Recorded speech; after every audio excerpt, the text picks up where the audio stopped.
بسم اللہ الرحمن الرحیم۔ السلام علیکم۔ ہسٹری آف عرب کے تھرڈ پارٹ میں خوش آمدید۔ عرب مستعربہ، اس طبقہ سے مراد بنو عدنان یا اولاد اسماعیل علیہ السلام ہیں۔ یہ لوگ ملک عرب میں باہر سے آباد ہوئے، اس لیے ان کو عرب مستعربہ یا مخلوط عرب کا خطاب دیا گیا۔ حضرت ابراہیم علیہ السلام کی مادری زبان عجمی یا فارسی زبان تھی۔ حضرت اسماعیل علیہ السلام کو حضرت ابراہیم ماں ان کی والدہ ہاجرہ کے جب مکہ مکرمہ ملک حجاز میں چھوڑ گئے تو انہوں نے قحطان قبیلہ جرہم سے جو مکہ مکرمہ میں آباد ہو گئے تھے عربی زبان سیکھی، اور آئندہ یہی عربی زبان آل اسماعیل کی زبان ہوئی۔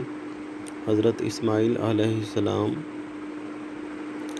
کی عمر 15 سال کی تھی کہ ان کی والدہ حضرت ہاجرہ کا انتقال ہو گیا۔ والدہ کے فوت ہونے کے بعد حضرت اسماعیل علیہ السلام نے ارادہ کیا کہ مکہ سے ملک شام کی طرف کسی دوسرے مقام پر چل جائیں، مگر قبیلہ جرہم نے آپس میں مشورہ کر کے ان کو اس ارادہ سے باز رکھا اور ان کا نکاح عمارہ بنت سعید بن اسامہ بن عقیل سے خاندان عمالقہ میں کر دیا۔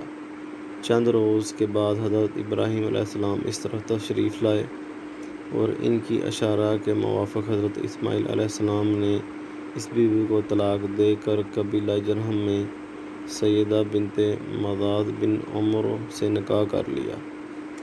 ان واقعات کے بعد پھر ارشاد الہی کے موافق حضرت ابراہیم علیہ السلام اور حضرت اسماعیل علیہ السلام نے حضرت آدم علیہ السلام کے زمانے کے بنیادوں پر خانہ کعبہ کی تعمیر کا کام شروع کیا کہ حضرت ابراہیم علیہ السلام تو جڑائی کا کام کرتے تھے اور حضرت اسماعیل علیہ السلام گارا اور پتھر اٹھا کر دیتے تھے، اور دونوں بزرگ یہ دعا کرتے تھے، ربنا تقبل منا انک انت السمیع العلیم۔ جب دیوار کسی قدر بلند ہوئی اور تعمیر کے کام میں دقت ہوئی تو حضرت ابراہیم علیہ السلام ایک پتھر پر کھڑے ہو کر کام کرنے لگے۔ یہ وہی مقام ہے جس کو مقام ابراہیم علیہ السلام کہتے ہیں۔ خانہ کعبہ جب قریب تیاری کے پہنچا تو حضرت ابراہیم علیہ السلام نے حضرت اسماعیل علیہ السلام سے کہا کہ کسی اچھے پتھر کا ٹکڑا لاؤ تاکہ مقام رکن پر رکھ دوں، جس سے لوگوں کو امتیاز باقی رہے۔ چنانچہ حضرت اسماعیل علیہ السلام حضرت جبرائیل علیہ السلام کی رہبری میں جبل بقیس سے حجر اسود کو اٹھا لائے اور حضرت ابراہیم علیہ السلام کے اس مقام میں رکن پر رکھ دیا۔ حجر اسود یہ ہے جس کا طواف کے وقت بوسہ لیا جاتا ہے۔ خانہ کعبہ کی تعمیر کے بعد حضرت ابراہیم علیہ السلام اور حضرت اسماعیل علیہ السلام ان لوگوں کو جو آپ پر ایمان لا چکے تھے منع لے کر مقامات منی اور عرفات کی طرف گئے، قربانی کی اور خانہ کعبہ کا طواف کیا۔ بعد ازاں حضرت ابراہیم علیہ السلام ملک شام کی طرف چلے گئے اور تا حیات ہر سال خانہ کعبہ کی زیارت اور حج کو آتے رہے۔ خانہ کعبہ کی تعمیر کے بعد حضرت ابراہیم علیہ السلام کو بیٹے کا ذبح کرنے کا حکم ہوا۔ حضرت اسماعیل علیہ السلام نے آج تک مکہ مکرمہ میں ہی سکونت اختیار کی۔ قبیلہ بنی جرہم، ان کو جرہم ثانی کہتے ہیں، مکہ مکرمہ میں اور قبیلہ عمالقہ اطراف مکہ میں سکونت پذیر تھا۔ یہ وہ عمالقہ نہیں ہیں جو عرب بائدہ میں شامل ہیں۔ انہی قبیلوں کے کچھ لوگ حضرت ابراہیم علیہ السلام پر ایمان لائے تھے، کچھ بدستور اپنے کفر و الحاد پر قائم رہے۔ حضرت اسماعیل علیہ السلام کی وفات کے بروایت توریت 137 سال کی عمر میں ہوئی۔ آپ کی وفات کے بعد آپ کے 12 بیٹے موجود تھے جن کی نسل اس قدر ترقی کی کہ مکہ میں نہ سما سکے اور تمام ملک حجاز میں پھیل گئے۔ کعبہ کی تولیت اور مکہ مکرمہ کی سعادت بنی اسماعیل سے مسلسل متعلق رہی۔ حضرت اسماعیل علیہ السلام کی نسل میں ان کے بیٹے قیدار کی اولاد میں ایک شخص عدنان ہوئے۔ عدنان کی اولاد بنی اسماعیل کے تمام مشہور قبائل۔ کعبہ کی تولیت اور مکہ مکرمہ کی سعادت بنی اسماعیل سے مسلسل متعلق رہی۔ حضرت اسماعیل علیہ السلام کی نسل میں ان کے بیٹے کدار کی اولاد میں سے ایک شخص عدنان ہوئے، اور عدنان کی اولاد بنی اسماعیل کے تمام مشہور قبائل پر مشتمل ہے، اور اس لیے عرب مستعربہ بنی اسرائیل کو عدنانی آل عدنان کہا جاتا ہے۔ عدنان کے بیٹے کا نام ماد اور پوتے کا نام نزار تھا۔ نزار کے 4 بیٹے تھے، جس سے تمام عدنانی قبائل متفرع ہوئے، اس لیے عدنانی قبائل کو مادی نزاری بھی کہتے ہیں۔ بعض عدنانی قبائل کے نسبی تعلقات کا حال شجرہ سے سمجھ آ سکتا ہے۔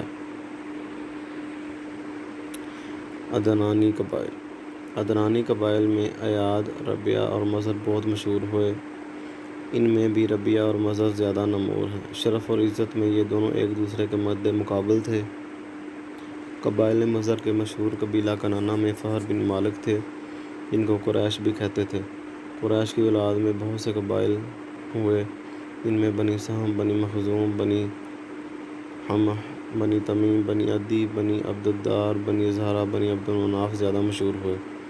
عبد المناف کے 4 بیٹے تھے، عبد الشمس، نوفل، مطلب اور ہاشم کی اولاد میں آقا صلی اللہ علیہ وسلم بن محمد صلی اللہ علیہ وسلم بن عبداللہ بن عبد المطلب ہاشم ہوئے، جن کی امت تمام مسلمان ہے اور جو نبی آخر الزمان صلی اللہ علیہ وسلم ہیں۔ انہی کی امت کے حالات اس کتاب میں بیان کرنے مقصود ہیں۔ عبد الشمس کے بیٹے امیہ تھے، جن کی اولاد بنی امیہ کہلائی جاتی ہے۔ عدنانی قبائل جس زمانہ میں خزاع سے مغلوب ہو کر اور مکہ چھوڑ کر نکلے تو مختلف مقامات میں پھیل گئے۔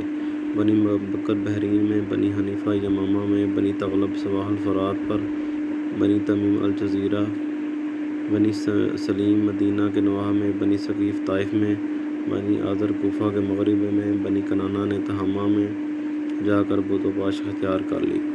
مکہ اور اس کے نواح عدنانیوں میں سے صرف قبائل قریش رہ گئے ہیں، لیکن ان کے آپس میں بھی کوئی اتفاق و نظم نہ تھا، سب متفرق تھے۔ قصی بن کلاب نے سب کو متفق و متحد کیا۔ قصی بن کلاب نے، جو 5ویں صدی عیسوی میں تھے، قبائل قریش میں اتفاق پیدا کر کے نہ صرف مکہ مکرمہ بلکہ تمام ملک حجاز پر اقتدار حاصل کر لیا۔ خانہ کعبہ کی تولیت اب پھر آل عدنان میں آ گئی۔ قصی نے خانہ کعبہ کی مرمت کی اور اپنے لیے محل بنوایا، جس کا ایک بڑا کمرہ لوگوں کے جمع ہو کر مشورہ کرنے کا کام آتا تھا۔ اس کا نام دار الندوہ رکھا گیا تھا۔ دار الندوہ میں بیٹھ کر قصی کاروبار حکومت انجام دیتے اور قریش کے سردار مشورے کے لیے جمع ہوتے تھے۔ قصی نے یہ بھی تجویز کیا کہ حج کے موقع پر 3 دن تک حاجیوں کو کھانا کھلایا جائے اور تمام قریش اس کے اخراجات کے لیے آپس میں چندہ سے رقم جمع کرے۔ غرض یہ کہ قصی کو مکہ اور حجاز میں دینی و دنیاوی دونوں قسم کا اقتدار حاصل تھا۔ 480 عیسوی میں قصی راہی ملک بقا ہوئے اور ان کا بیٹا عبد الدار اپنے باپ کی جگہ مکہ کا حاکم تسلیم کیا گیا۔ عبد الدار کی وفات کے بعد اس کے پوتوں اور اس کے بھائی عبد الدار بن مناف کے بیٹوں میں حکومت کے لیے فساد برپا ہوا، لیکن مکہ کے بااثر لوگوں نے بیچ میں پڑھ کر فیصلہ کیا کہ عبد المناف کے بیٹے عبد الشمس کو آب رسانی، چندہ یا ٹیکس کی وصولی اور حاجیوں کی میزبانی کا کام سپرد ہو۔ عبد الدار کے پوتوں کو فوجی انتظام، کعبہ کی حفاظت اور دار الندوہ کی نگرانی کا کام سپرد کیا جائے۔ چند روز کے بعد عبد المناف کے بیٹے عبد الشمس نے اپنے چھوٹے بھائی ہاشم کو اپنی حکومت اور تمام حقوق دیے۔ ہاشم اپنی تجارت، دولت اور سخاوت کی وجہ سے اہل مکہ میں بہت ہر دل عزیز تھے۔ انہوں نے قریش کو تجارت کی ترغیب دینے اور تجارت کے ذریعے پیدا کر دینے سے بہت فائدہ پہنچایا۔